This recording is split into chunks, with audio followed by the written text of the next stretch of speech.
Entonces, dados estos resultados, cuando ya empezamos a ver el punto de vista más macro, ¿qué podemos hacer? ¿No? Ahí a propósito pues de la pregunta inicial, ¿no? Reforma laboral, ¿no? ¿Qué podemos hacer?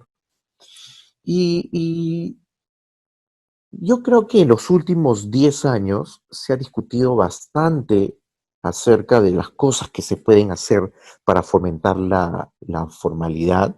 Trabajos como los ha expuesto Gustavo Llamada, Jaime Saavedra, Juan Chacaltana, Miguel Jaramillo.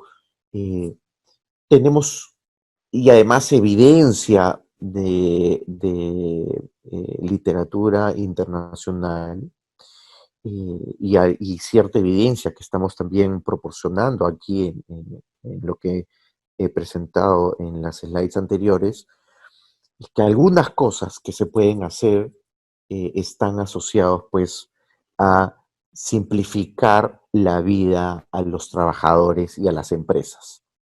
Y la simplificación de la vida de los trabajadores y de las empresas requiere una reforma laboral y una reforma tributaria. En primer lugar, podemos pensar, y solamente lo voy a mencionar, en una reforma tributaria eh, en donde se eliminen los regímenes especiales tributarios o se potencien estos regímenes tributarios tales como el de la pequeña empresa, como el que acabo de mencionar, pero lo ideal es tener solo un régimen que sea gradual, que no incentive a la atomización de las empresas. ¿Por qué las microempresas, porque algunas microempresas, las que tienen ese potencial de crecimiento, prefieren ser microempresas y no crecer a pequeñas empresas y por lo tanto atomizarse o pitufiarse? Porque cuando pasan de un régimen a otro régimen, el nivel de utilidad que generan cae. Entonces, esto no puede ser porque esto genera un desincentivo al crecimiento, un desincentivo a la asignación eficiente de los recursos y un desincentivo al crecimiento del empleo formal. Entonces, tener un único régimen eh, en donde haya gradualidad suave, una transición suave en términos de los costos que enfrenta la empresa para una vez que en función a su crecimiento, eh, sería un mejor incentivo para la formalización y el crecimiento de estas. Lo otro asociado a la reforma laboral tiene que ir por dos caminos, ¿no? El primer gran camino que se debe transitar es el de darle la flexibilidad a la empresa para la contratación o despido de trabajadores, ¿no? Después del fallo del Tribunal Constitucional, a favor de la reposición, se ha impreso un costo enorme a la contratación de los trabajadores, ha crecido la contratación a tiempo eh, definido, a plazo fijo, mientras que la contratación indefinida que te provee de un poquito más de protección ha disminuido. Esto tiene que cambiar, se tiene que elaborar algún informe, algún amicus curiae para el Tribunal Constitucional que evidencie que la reposición imprime costos muy altos al crecimiento de las empresas, a la eficiencia y a la formalización, mientras que la flexibilidad en la contratación y de los despidos genera mecanismos más eficientes a las empresas para enfrentar periodos de crecimiento o periodos de recesión como ese que estamos viendo en la actualidad y en donde la empresa le es difícil ajustar eh, por esta rigidez que hay en el mercado laboral. ¿Sí? Pero uno podría pensar, oye, pero esto significa que estás haciendo más vulnerable al trabajador. Bueno, ahí viene el segundo tema. El segundo tema, en paralelo a la flexibilización, tiene que haber un sistema de protección social que proteja al trabajador, no proteja al puesto de trabajo, sino proteja al trabajador.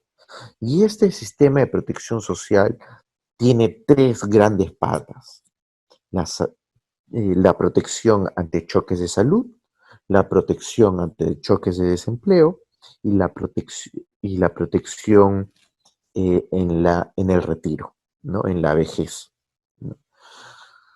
Podemos hablar largo rato sobre estos tres temas. Rápidamente solamente voy a mencionar algunos puntos que me parecen interesantes. En términos de salud, eh, ya hay aseguramiento universal en salud. El Seguro Integral de Salud asegura a todas aquellas personas que no tienen un seguro de salud. Entonces, aquí vienen dos temas. El primer tema es cuál va a ser el incentivo de una persona que no tiene, que tiene CIS para ser formal. Ya no va a haber incentivo porque igual ya tiene un seguro de salud, ya está protegido. Y de hecho, conocemos bastantes historias en donde hay personas que prefieren tener el seguro integral de salud al CIS. Y por eso es que evitan formalizarse, porque antes se perdía de salud. Algo que se tiene que hacer en esta situación es hacer conversar ambos seguros. De hecho, y a propósito de la mención en el discurso presidencial, eh, la unificación, como lo mencionaba el presidente, o la reforma del sistema sanitario en el Perú tiene que ir por el lado de primero de la separación de funciones de aseguramiento y prestación, ¿no? Es salud, es un seguro y un prestador. Minsa, con el CIS, es otro seguro con otro prestador. Tiene que haber un único asegurador público y, si quieres, pueden haber distintos prestadores. Y estos prestadores pueden conversar a través del intercambio prestacional, ¿sí? Teniendo claras las tarifas, teniendo claros los mecanismos de financiamiento. Entonces, aquí viene el segundo punto en el tema de salud. ¿Cuál va a ser el financiamiento? ¿Cómo se va a financiar? ¿Y cómo va a engarzar el Seguro Integral de Salud en este sistema de protección social que sea formalizador, ¿no? El segundo es protección ante choques de desempleo y que ya existe la compensación por tiempo de servicio.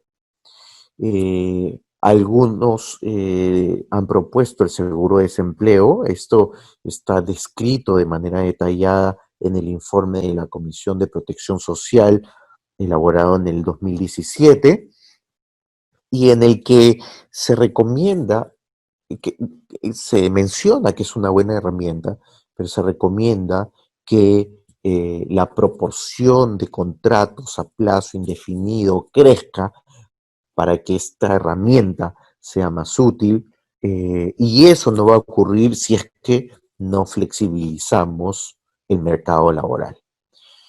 Eh, Algo intermedio entre es eh, medir o cuantificar cuánto sería la acumulación de una compensación por tiempo de servicio que te cubra en un periodo de 6 a 9 meses, ¿no? Y que el empleador no esté eh, depositando de manera, incurriendo en esta compensación por tiempo de servicio de manera indefinida, ¿no? Sino que haya un tope. O lo otro, eh, es, se puede incorporar dentro del salario y que el trabajador, cuando una vez incorporado el salario, también tenga la oportunidad de tener alguna cuenta particular, personal, en donde además de cuando recibe el 100% de su salario, algún porcentaje se va a esa cuenta contra el desempleo, ¿no? Bueno, pero que en la práctica es la CTS. Aquí, eh, dos retos que hay que pensar. El primero es cómo entran los trabajadores independientes en este esquema de protección a choques de desempleo, ¿no? Porque no están depositando una CTS o no tienen un seguro de desempleo, ¿no? Entonces aquí eh, hay que pensar cómo involucrar, cómo insertar a los independientes, y esa es una tarea que todavía falta estudiar en ese sentido.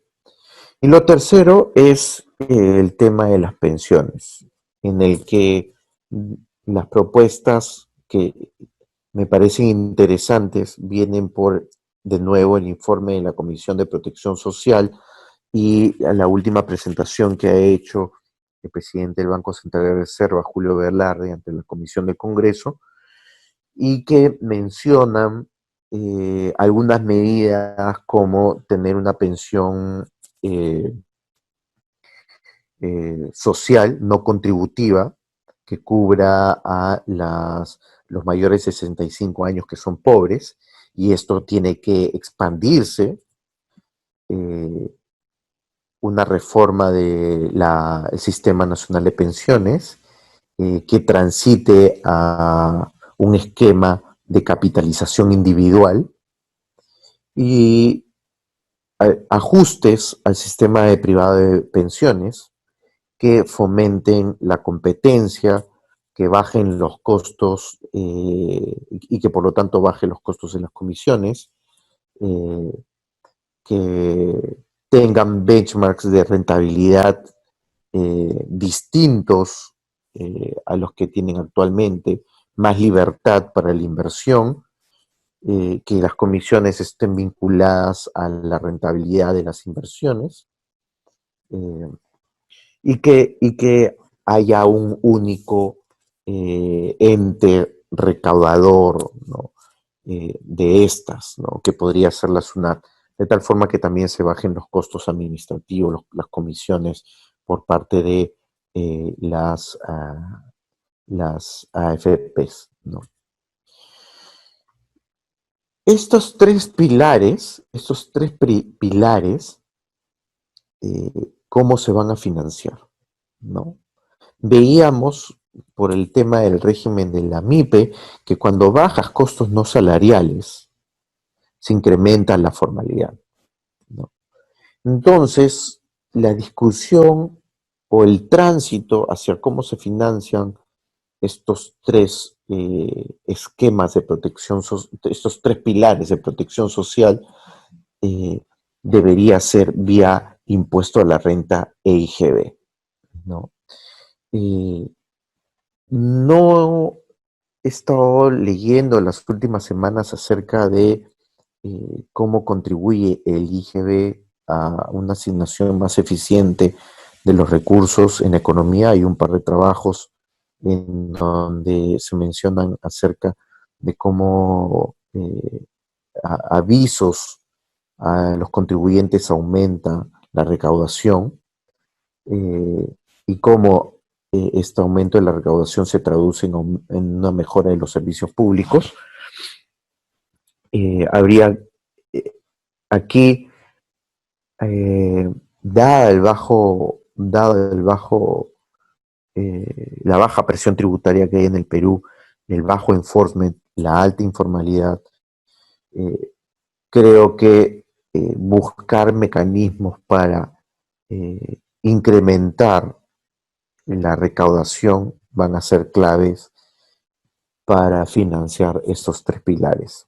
En ese sentido, eh, se podría decir que es eficiente, podría ser eficiente aumentar, eh, si tú cambias, primero, vamos a hablar del impuesto a la renta, si tú simplificas el impuesto a la renta, lo haces más suave, incentivas a la formalización, entonces va a aumentar tu recaudación por impuesto a la renta.